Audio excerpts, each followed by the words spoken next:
तीन चोर। बहुत दिनों की बात है, किसी शहर में रमन, घीसा और राका तीन चोर रहते थे।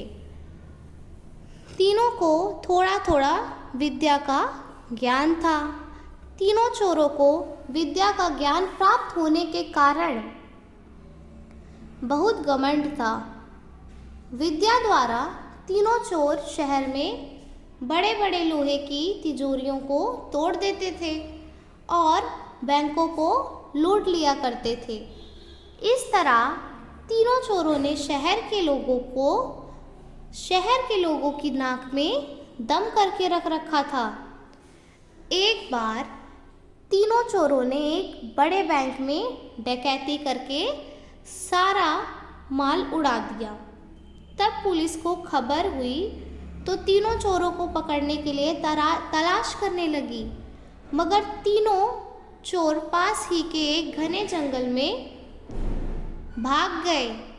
तीनों चोरों ने देखा कि जंगल में बहुत सी हड्डियां बिखरी पड़ी है। रमन ने अनुमान लगाकर कहा, ये तो किसी शेर की हड्डियां हैं। मैं चाहूँ तो सभी हड्डियों को अपनी विद्या के ज्ञान द्वारा जोड़ सकता हूँ।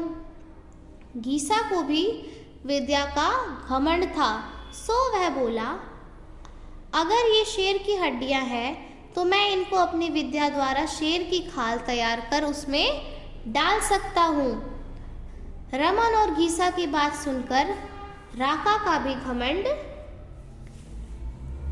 उमड़ पड़ा और उसने कहा, तुम दोनों इतना काम कर सकते हो तो मैं भी अपनी विद्या द्वारा इसमें प्राण डाल सकता हूँ।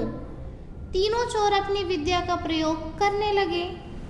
कुछ देर बाद रमन ने सारी हड्डियों को जोड़ दिया और घीसा ने शेर की हूबहू जान डाल दी।